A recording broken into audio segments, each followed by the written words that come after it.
sunshine. 57 starters, 2 in the pit lane, and a busy track as Passin-Lathoris led the way down towards turn 1 with Bentley, with McLaren, with Ferraris all stacked up behind him. On the opening lap, Lathoris started to lose a little bit of pace as the more experienced pro drivers mobbed him round the outside at senior. Rob Bell getting up into 3rd place, but there was drama right the way through the first hour of the race, with battles raging on through the field, including a good Bavarian battle. We had the Mercedes and the BMWs running together.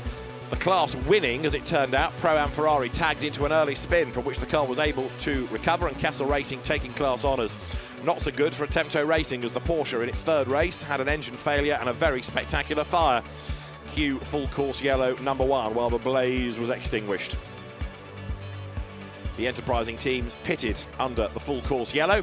It meant Bentleys were 1st and 2nd, with Guy Smith leading the way from a hard-charging Maxime Soulet, who'd been installed into the number 8 car. He was a little bit quicker, so the cars were reversed. Then they made another pit stop under the next full course yellow, caused by Ian Loggy going off the road.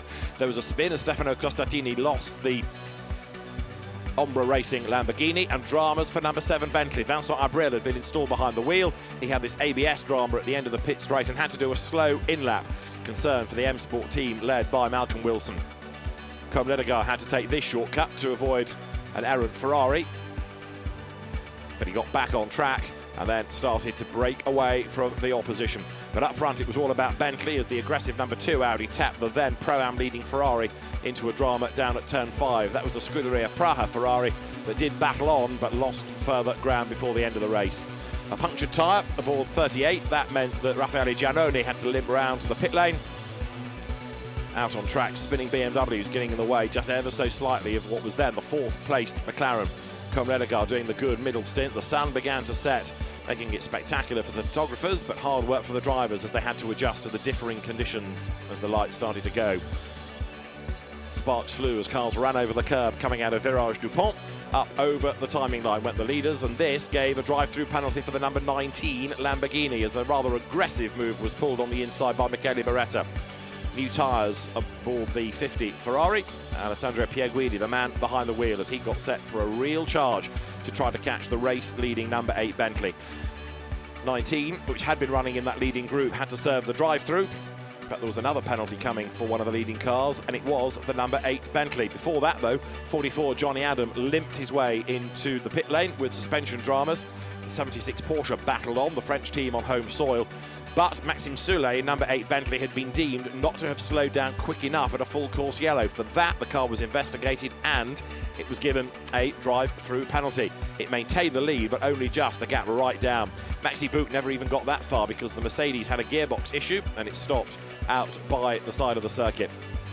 Alessandro Pierguidi then was pushing on. He was bringing down the gap to the leading Bentley, and the drive-through penalty for number 8 really threw the car an even bigger lifeline. He was right up with him and continued to push on, having first of all got past Shane van Gisbergen, but this was a fierce fight between the two as they muscle their way out of the last corner.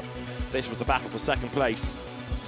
Eventually, Pierguidi went through and was able to hang on to the place despite the best efforts of the Kiwi, who was doing everything he possibly could to find a way back through. In the end, the McLaren would leapfrog the Ferrari once again, but that was done on pit stops.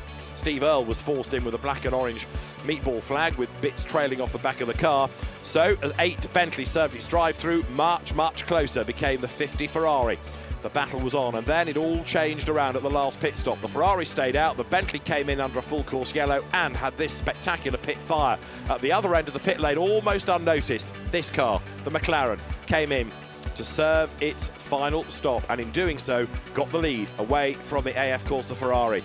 And then the gap over 20-odd seconds had to be reduced, and Alessandro Pierguidi did his best, but his best wasn't quite good enough. The gap came down little by little by little, but never enough.